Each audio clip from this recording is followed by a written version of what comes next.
നമസ്കാരം. രാജ്യസഭാ സീറ്റിലെ ഒഴിവ് വന്ന 3 സീറ്റുകളിലേക്ക് ഒന്ന് CPI, മറ്റൊന്ന് കേരള കോൺഗ്രസ് മാണി വിഭാഗത്തിന് CPM കൊടുത്ത് കീഴടങ്ങുകയും ചെയ്തു. പിന്നെ മറ്റൊന്നുള്ളത് അത് UDF-നാണ്. അത് നേരത്തെ തന്നെ കരാറുണ്ടാക്കിയിരുന്നു.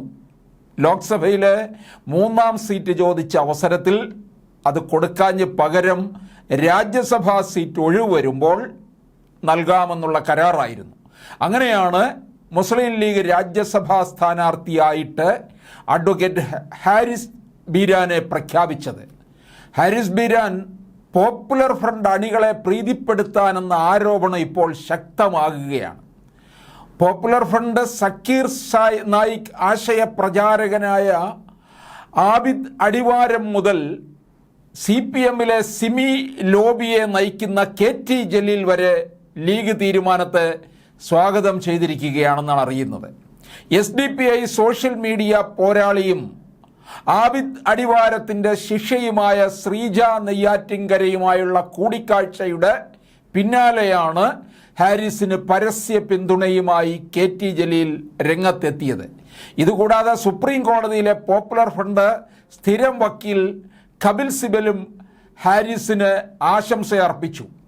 അഖില ഹാദിയ കേസിലും സിദ്ദിഖ് കാപ്പൻ കേസിലും ഹാരിസ് ബീരാനും കപിൽ സിബലുമാണ് പോപ്പുലർ ഫ്രണ്ടിന് വേണ്ടി സുപ്രീം കോടതിയിൽ വാദിച്ചത്. മീഡിയ 1 കേസ്, മുത്തലാഖ് കേസ് തുടങ്ങിയവയിലും ഹാരിസ് ബീരാൻ സുപ്രീം കോടതിയിലെത്തി. പോപ്പുലർ ഫ്രണ്ട് നേതാവ് P. കോയയ്ക്കും ലീഗിൻ്റെ പാണക്കാട് തങ്ങൾക്ക് ഒരുപോലെ സ്വീകാര്യനാണ് ഹാരിസ് ബീരാൻ. KT ജലീലിലൂടെ CPM-ലെ ജിഹാദി ഗ്രൂപ്പിൻ്റെ പിന്തുണയും ഹാരിസ് ബീരാനുണ്ട്. ലോക്സഭാ തെരഞ്ഞെടുപ്പിൽ കേരളത്തിലെ UDF-ന് പരസ്യ പിന്തുണ പ്രഖ്യാപിച്ച് SDPI-ക്ക് ഫലത്തിൽ ഒരു രാജ്യസഭാംഗത്തെ സമ്മാനിച്ചിരിക്കുകയാണ് ലീഗ്. പാലാരിവട്ടം അഴിമതി കേസ് പ്രതി ലീഗ് മുൻ മന്ത്രി ഇബ്രാഹിം കുഞ്ഞിൻ്റെ സഹോദര പുത്രനാണ് ഹാരിസ് ബീരാൻ. സുപ്രീം കോടതിയിൽ പാർട്ടിയുമായി ബന്ധപ്പെട്ട കേസുകൾ ഏകോപിപ്പിച്ച് നടത്തുന്നത് വഴിയാണ് ഹാരിസിൻ്റെ ലീഗ് ബന്ധം.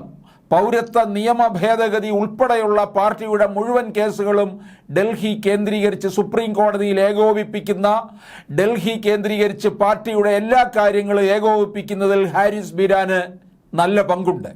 പുതുതായി ഡൽഹിയിൽ ഉയരുന്ന മുസ്ലിം ലീഗ് ദേശീയ ആസ്ഥാനത്തിൻ്റെ മേൽനോട്ടം വഹിക്കുന്നു. പൗരത്വ വിവേചന കേസിന് പുറമെ പ്രവാസി വോട്ടവകാശം സംബന്ധിച്ചുള്ള കേസ്, ഹിജാബ് കേസിലും ലവ് ജിഹാദ് കേസ്, അബ്ദുൽ നാസർ മദനിയുടെ കേസുകൾ, സിദ്ദിഖ് കാപ്പൻ്റെ കേസ് തുടങ്ങിയ സുപ്രീം കോടതിയിൽ വാദിച്ച് ശ്രദ്ധ നേടി. UPA സർക്കാർ സമയത്ത് വിദേശകാര്യ മന്ത്രാലയത്തിൻ്റെയും പരിസ്ഥിതി മന്ത്രാലയത്തിൻ്റെയും അഭിഭാഷകനായിരുന്നു. ഒരു പ്രമുഖ പ്രവാസി വ്യവസായി അടക്കം ഹാരിസിനെ സ്ഥാനാർത്ഥിയാക്കാൻ സമ്മർദ്ദം ചെലുത്തിയെന്നാണ് ലീഗിലെ അടക്കം പറച്ചിൽ. അതുകൊണ്ട് തന്നെ പ്രമുഖ നേതാക്കൾ അഭിപ്രായ വ്യത്യാസം പരസ്യമാക്കുന്നില്ല.